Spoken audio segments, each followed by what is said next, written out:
Всем привет, друзья! И сегодня приготовим очень вкусный кисель из вишен. В моем случае это были замороженные вишни. Вот такой он получится у вас. Очень насыщенный, вкусный. Вот все, кто любит вишню, или те, кто спокойно к ней относится, на самом деле кисель получается очень вкусный. Вам понравится. Вот такой цвет у него красивый, ароматный он. И кисель очень полезен. На моем канале в описании ниже под видео здесь я приложу вам обязательно ссылку, как вот я замораживаю правильно вишню. Она получается очень такая красивая остается, она не кляклая, на ней много не будет у вас влаги, ее очень хорошо будет использовать и для киселя, и для пирожков вишню эту, и для вареников. То есть вот все, что вы любите приготовить с вишней, это все будет очень хорошо. И также в описании под видео я вам оставлю, у меня еще тоже есть рецепт вкусного киселя. Я готовлю его совсем из других ингредиентов, в общем, из того, что есть в холодильнике.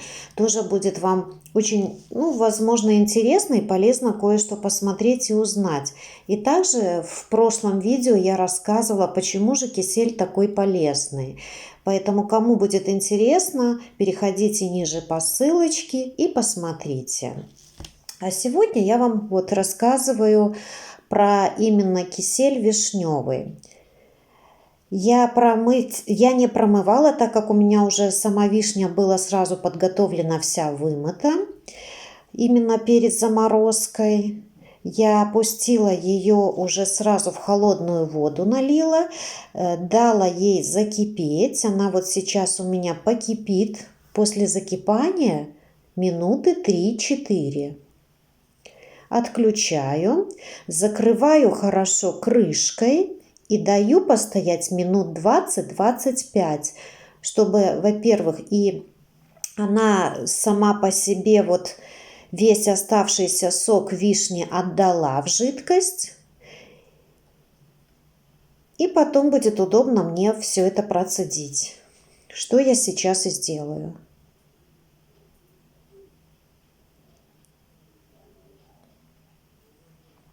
Переливаю в другую кастрюлю, я подставила. Видите, какая сама жидкость уже насыщенная, хорошая. Она постояла минут 20-25. И этого ей будет достаточно. Вишню можно еще дополнительно немножко так перетереть. Она уже хорошо очень от косточки отделяется. И вам, если кто-то любит, чтобы немножко такая мякоть была, то, пожалуйста. Если не любите, можно не перетирать. Я наоборот люблю чуть-чуть, чтобы всегда мякоть была от ягод. Все, вот он у меня уже процежен. Я обратно уже сливаю в кастрюлю, в которой и варила.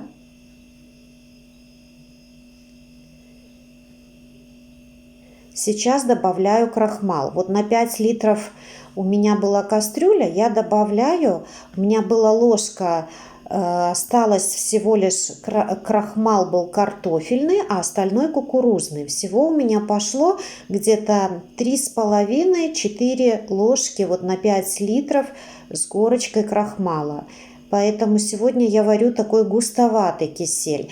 Если вы любите более жидкий, просто пропорцию крахмала уменьшите. Хорошо в крахмал растворила в холодной воде. И сейчас постепенно такой тоненькой-тоненькой струечкой, постоянно помешивая, вливаю. И он сразу начинает густеть. И вы будете понимать, если он жидковатый, можно быстро еще успеть добавить крахмал дополнительно. Если вас устраивает консистенция, соответственно, просто так хорошо перемешайте и помешивая, буквально после того, как вы добавили крахмал, приварить еще где-то минутку.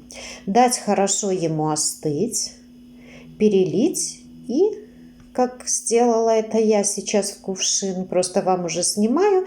Он немножко еще у меня горячеват. А так даю чуть-чуть больше.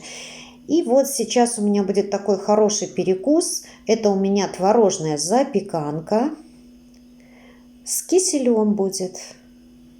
Вот такой у меня, скажем, десерт.